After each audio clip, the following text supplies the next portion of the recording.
Well, it's been a month, just over a month since I've had this built and in use in the shop every day, day-to-day kind of shop stuff. Now, I've been making posts here and there to various social media, getting a lot of positive feedback. Thank you very much. I wanted to go over and do kind of a formal walkthrough of the bench itself. I've been getting a ton of questions, ton of messages asking for more information. So I'll try and do the best I can to answer any question that might come up about the bench. First off, I want to address safety. A lot of people question the safety and make comments like, wouldn't want to see your finger caught in that, or strictly wouldn't ever build one because they think they'd squish their finger, etc. So all I've got to say about that is no, no, no, nope, nope, nope, nope, nope. Just don't put your fingers in there. I don't find these vices to be anywhere near as dangerous as 90% of the power tools in the shop, and I've learned to respect them, and it's the same as this. Just be mindful of what you're doing. You wouldn't put your finger in a normal vise. Why would you put it in this one? But everybody is right. I wouldn't want to catch my finger in it because it would suck. It would crush it. Okay, as far as the bench goes, it's kind of a tech meets traditional. It's cherry and maple laminated. I'm using Ipe dogs for no specific reason, just mainly because I had some of that wood. I like the contrast. It looks really nice. My cylinders have an 8-inch stroke on them. So we are at 7 5/8. That's the max. I tapped the wood. This is a chunk of maple. And I just spun these in there. All right, so from the underside, I have a rocker switch mounted just on the underside of my apron here. I did this because it's not on the face or up top. I can't bump it by accident. It's underneath the apron, and I felt that was the best way to go. I've got 3 kids, and I didn't want, an accident kind of thing to happen with me or with them or anybody. I do feel a foot switch would be even more convenient for anybody that is thinking about building one. That's something to consider. You could get both of your hands stuck in there now instead of just one. So right now I'm running 35 to 40 PSI. If I max that out, I'm probably running about 400 pounds of holding strength between these 2 cylinders. So just like any wagon style vise, you'll do that function quite a bit. You got to plane the edge or whatnot. You'll do this function, cutting dovetails in or just working on the end. And this is the one area where we need some work. So like we all thought it was gonna rack by doing this, and it does. I didn't follow through and address that issue, but I imagine I will. It can easily be fixed if I use some kind of ball joint here or some kind of a knuckle that would allow the plate to move like this. That's something I'll probably dive into if I ever find that I'm needing to clamp just on the edge more than I am now. So that brings me to the tail vise. So not going to surprise you how it works, but if anybody's been following this build, you remember that my cylinder underneath here, which we'll look at in a minute, underneath here is offset quite a bit from where this lines up here. So what I ended up having done, I had a piece of aluminum milled up to just add that bit of strength. So I just like this because you see this edge isn't square. So if I tighten her up on there, it squares itself on there. I use this basically to sand. I make a lot of stuff, a lot of boxes like this. So I'm constantly sanding, you know, the sides, back and sides like this, and it's just fast, super fast, no cranking, absolutely piece of cake to use. No danger at all.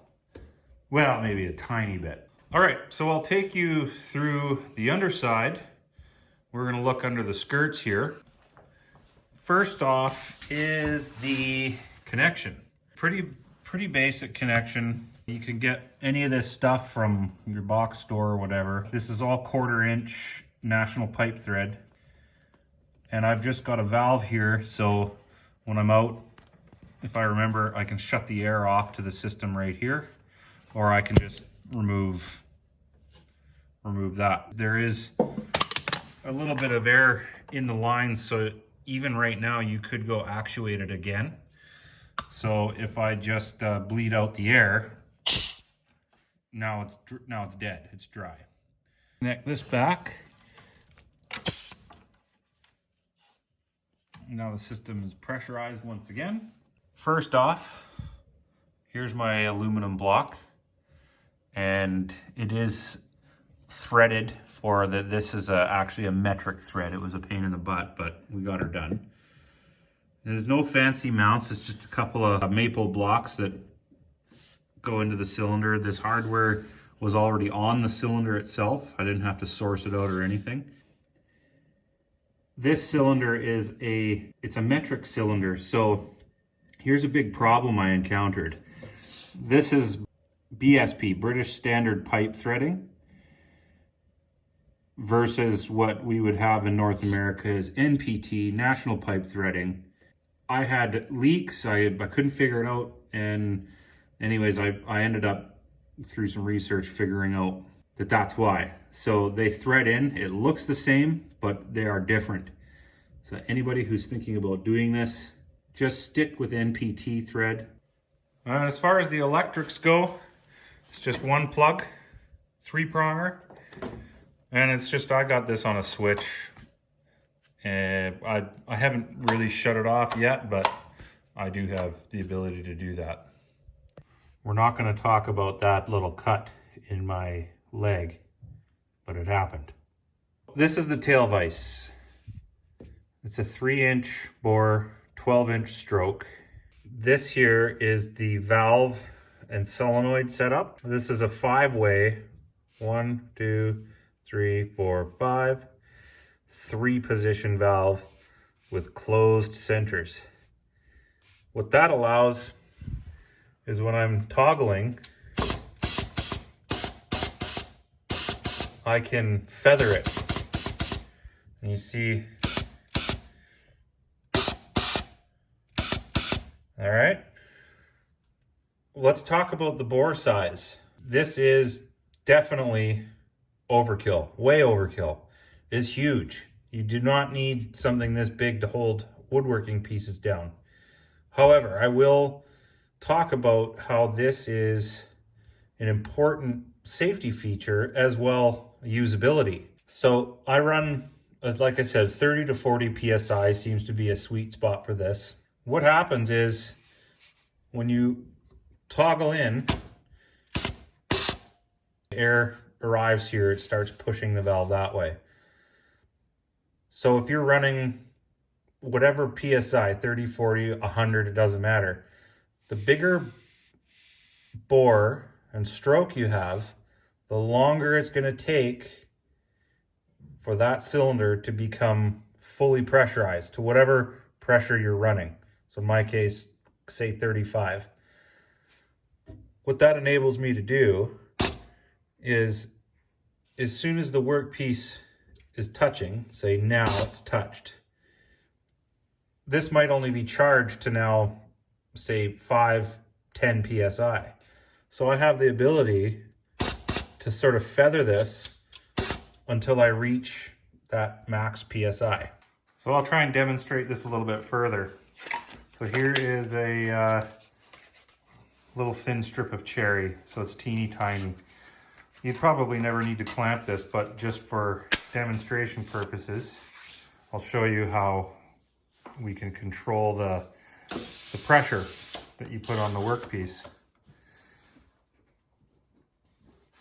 So that is not quite touching in there, but we'll just feather this closed.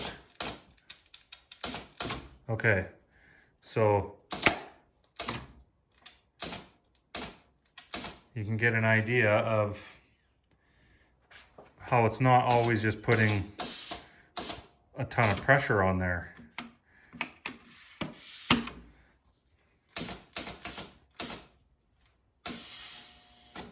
Or say you have a piece of cedar and you don't want to mar it up. So you don't want to put a lot of pressure on it. Same kind of thing. As soon as it's touching, see that's loose in there right now. Little tap, little tap. Now it's really in there. You may lose that feel that you get from a mechanical vise, but it's just a new type of feel that you'll learn. At least I'm learning. If you're considering this, in a sense, bigger is safer, bigger is better, but it is not required. So if you have a really small cylinder, it's just gonna fill really fast and you will lose the finesse.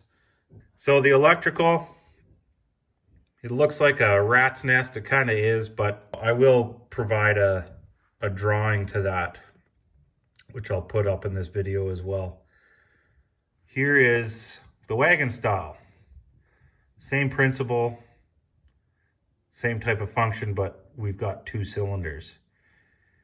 These cylinders are a 4-inch bore and an 8-inch stroke. Huge. These are big time overkill too, but again, safety. This is another 5-way 3-position closed center valve. The difference between these two, okay, $300. Industrial grade, $30. Amazon. So I naturally magpied it. I wanted to see what the difference was, this one and this one. It's absolutely nothing. I can't find a difference. Other than the port sizes on here are bigger because they're the British Standard Pipe Thread, or BSP. And this is a North American standard, so it's 1/4 inch output, 1/4 inch supply air, 1/8 inch exhaust. And this is 3/8 BSP, 3/8 BSP, and 1/4 inch BSP. As far as the plumbing, it's pretty straightforward. You have your supply air in, and this is coming right off the valve we looked at earlier. And the output's A and B. So it doesn't matter which side of the cylinder you go to, it's just got to make sense when you press this switch which way you want it to go. So in this case, I have the output air coming to a T, and then it feeds one end of the cylinder, and this one feeds the other end of the cylinders. What's up, dog? So I did put in dogs. They are magnetic. So during the build, I bought these off of Amazon. They were 20 bucks for, I think there was 24 that came in it.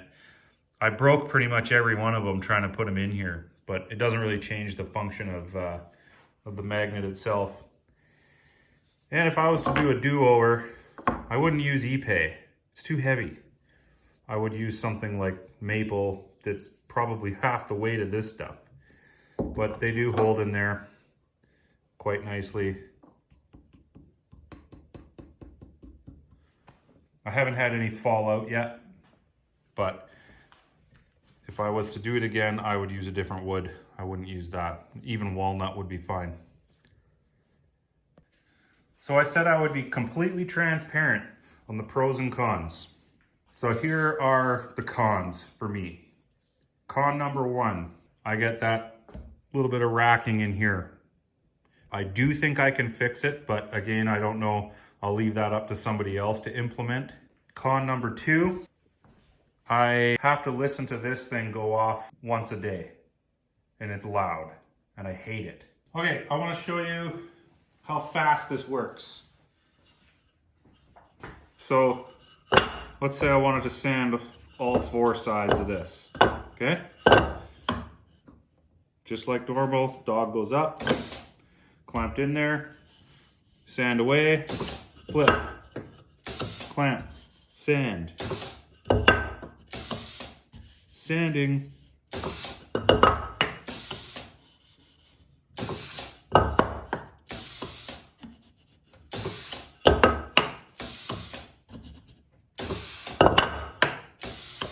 Okay, there's no tail vise that's that fast out there I've ever seen. Show me. But I know traditionally you'd have this in here, then you're reaching over here. Okay, you're reaching over here, flip, tighten it back up. You know, it's super fast. And if you had it on a foot switch, I think it would be that much faster. You'd have two hands free to be working at it. But where this really excels is if you've got a piece that's a different length and you're changing. So traditionally, tail vise, you'd be cranking in to meet that up. Here it's just, you know, and it's done. You want to go back to the bigger one? Same thing. Well, I think I've got most of it covered. If there's something that I missed that you're wondering about, feel free to DM me or find me on Instagram. And yeah, thanks for watching. And see here. What do you think, buddy? Good. You ready to rock? Yeah. All right, hit it.